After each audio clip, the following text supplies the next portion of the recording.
s'intitule Hypnotique. Voilà. On passe au dernier papier, mais est-ce bien un papier ? On y va. Bonne nouvelle, les gars. Il reste encore un papier. Charles Adamir Bernard. Vous êtes un spécialiste, vous. Taisez-vous, écoutez. Oui, mais il faut bien que ça s'arrête un jour ou l'autre. On va vous faire un petit jugement comme pour nous. On va lui donner la suspension du prononcé.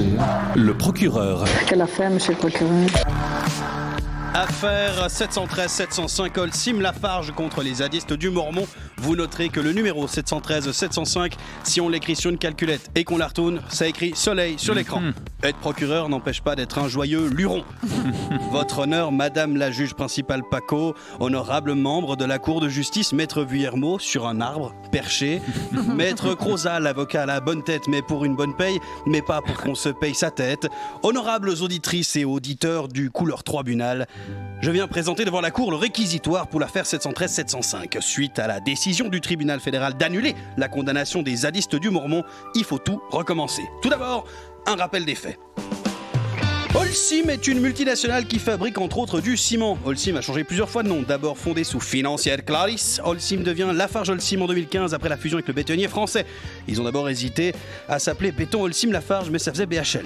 Non, on est d'accord. Déjà qu'on dirait que c'est moi qui ai rédigé leur page Wikipédia. Non mais sans rire, chaque chapitre est un autre scandale lié à la pollution ou d'avoir pété un vestige aborigène lors d'un dynamitage. Ils ont finalement décidé de s'appeler Holcim. Les hésitations pour le nom ne reflètent en rien les décisions stratégiques du groupe. Holcim présent dans plus de 80 pays, emploie plus de 81 000 personnes et après 1 300 000 tonnes de CO2 émises en 2019... Holcim est la plus haute marche du podium des gros pollueurs de Suisse. Ce qui est important, c'est d'être numéro 1 quelque part, peu importe le domaine. Pas vrai, Cyril Hanouna ? Allez, oui, qu'on se verra au tribunal. Holcim exploite une carrière dans la région de la Sarah, non loin d'Eclépin, sur le Mormon. En face, les zadistes, nom qui provient de zone à défendre et de cette mode depuis quelque temps d'ajouter ist en suffixe, histoire de faire croire qu'on est légitime à défendre une idéologie qu'on ne comprend pas soi-même.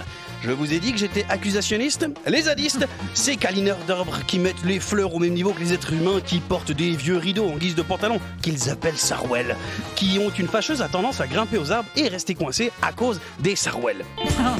Octobre 2020, les zadistes s'installent sur la colline du Mormon pour empêcher Holcim d'étendre la carrière. Mère Nature aura probablement soufflé à ces hippies d'aller siffler là-haut sur la colline. Nul doute que cela fuse dans un but d'un funeste dessin, Joe de son prénom. Concernant l'affaire l'affaire Soleil, pardon, c'est ma feuille à l'envers, c'est Bertrand, il aime bien me faire des pranks. Concernant l'affaire 713-705, la police est venue évacuer la ZAD le 31 mars 2021 au matin. Holcim a porté plainte pour violation de domicile. Les zadistes ont été interpellés et mis en garde à vue, et même en garde à nu, pour des fouilles. L'affaire a été jugée par le tribunal vaudois et malgré le retrait de la violation de domicile par Holcim, les zadistes ont été condamnés. Je profite d'envoyer un salut à mon compère, maintenant à la retraite, le schtroumpf grognon Éric Cottier. Parce que malgré le retrait de la plainte d'Holcim, ce bougre de bourreau de travail a gardé la charge. Quel sacripant! Oh, les rires dans l'étude, nos robes étaient trempées de multiples fluides tant on n'a pas su se retenir. Bien. Malgré tout ça, le tribunal fédéral a annulé le jugement du tribunal vaudois. Il est même allé encore plus loin en payant les frais de justice de certains zadistes, ainsi qu'en leur donnant un petit 1000 balles de dédommagement. Petit conseil aux zadistes, gardez ce billet violet pour vous louer un costard le jour de l'audience, car en justice, l'habit fait le man. Hein. Moi je suis venu en gilet, j'ai l'air de rien, personne ne me prend au sérieux.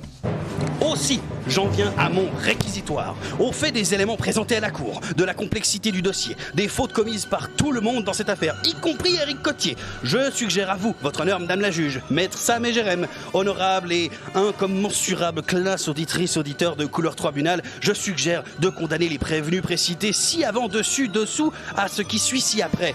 3 mois de travail d'intérêt généraux pour reboucher le trou au Mormon, Holcim, les zadistes, la police et même Éric Cottier. Voilà.